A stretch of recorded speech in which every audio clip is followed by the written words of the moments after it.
அனைவருக்கும் எஸ்பி ஸ்லோகாஸின் இனிய வணக்கம். தேவி நாராயணியம் தசகம் 13 1 முதல் 5 வரையிலான ஸ்லோகங்களும் அதன் அர்த்தங்களையும் இந்த பதிவில் நாம் பார்க்கலாம். ஸ்ரீ குருப்யோ நமஹ. அதாகத கஷ்சிததிஜ்யதன்வாம் முனிம் நிஷாத சஹசா ஜகாத தம் சத்யவாக்ப்ரூஹி முனி த்வயா கிம் திருஷ்டகிட்டிஸ்ஸாயக வித்ததேஹ. அந்த பன்றியை வேட்டையாடுவதற்காக வந்த வேடன் தர்பாசனத்தில் அமர்ந்திருக்கும் சத்யவிரதனை பார்த்து, ஐயா, என் அம்பினால் அடிபட்டு வந்த பன்றி ஒன்று இவ்வழியே வந்ததா? நீங்கள் சத்யவிரதன் என்பதை நான் அறிவேன். எனவே பொய் கூறாமல் உண்மையை சொல்ல வேண்டும் என்று கேட்டான். திருஷ்டஸ்த்வயா சேத்வத சூகரக்வ கதோ நவா திருஷ்யத கிம் முனீந்திர அஹம் நிஷாதக் கலு வன்யவ்ருத்தேர் மமாஸ்தி தாராதிக போஷ்யவர்கஹ. மேலும் அந்த வேடன் சொன்னான், ஐயா, என் குடும்பம் பசியால் வாடிக்கொண்டிருக்கிறது. அவர்களின் பசியை போக்கி அவர்களை ரட்சிக்கும் கடமை எனக்கு இருக்கிறது. பிரம்மன் என்னை வேடனாகத்தான் படைத்திருக்கிறான். எனக்கு வேட்டையாடுவதை தவிர வேறு தொழில் தெரியாது. அது புண்ணியமோ பாவமோ எனக்கு தெரியாது. என் குடும்பத்தை காப்பாற்றும் பொறுப்பு எனக்கு இருக்கிறது. நான் கூறும் அனைத்தும் உண்மையே.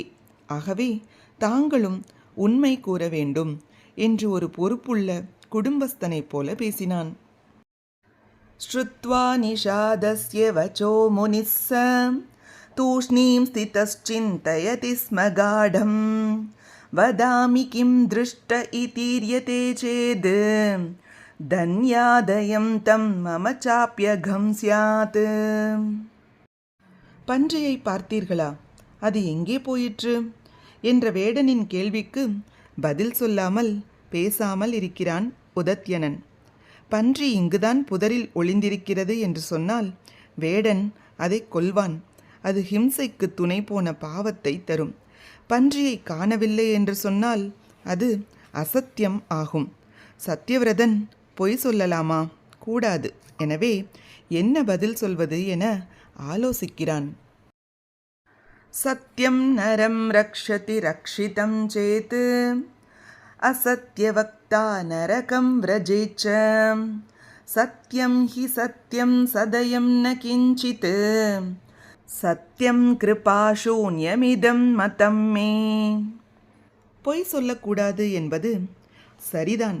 ஆனால் உண்மை பேசினால் ஒரு உயிர் போகும்.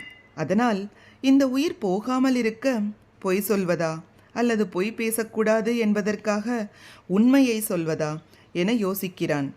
எல்லா சத்தியமும் சத்தியமாகாது. எதில் கருணை, அதாவது கிருபை இருக்கிறதோ அதுதான் சத்தியமாகும் என்ற முடிவிற்கு வருகிறான். ஏவம் முனேஷ்சிந்தயத ஸ்வகார்ய வியக்ரோ நிஷாதவ் புனரேவ மூச்சே திருஷ்டஸ்த்வயா கிம் ச கிட்டிர்ன கிம் வா திருஷ்டஸ்ஸ சீக்ரம் கதயாத்ர சத்யம். இப்படி சத்யவிரதன் ஆலோசித்துக் கொண்டிருக்கும் போது வேடன், பன்றியை கண்டீர்களா இல்லையா? சீக்கிரம் சொல்லுங்கள். இல்லாவிட்டால் பன்றி எங்காவது ஓடிவிடும். என் குடும்பம் பட்டினியாகிவிடும். சீக்கிரம் சொல்லுங்கள் என்கிறான். இதுவே இதன் பொருளாகும். இது போன்ற ஆன்மீக விஷயங்களுக்கு மறக்காம நம்ம சேனலை சப்ஸ்கிரைப் பண்ணுங்க. நல்லதே நடக்கட்டும், நன்மையே பிறக்கட்டும். நன்றி, வணக்கம்.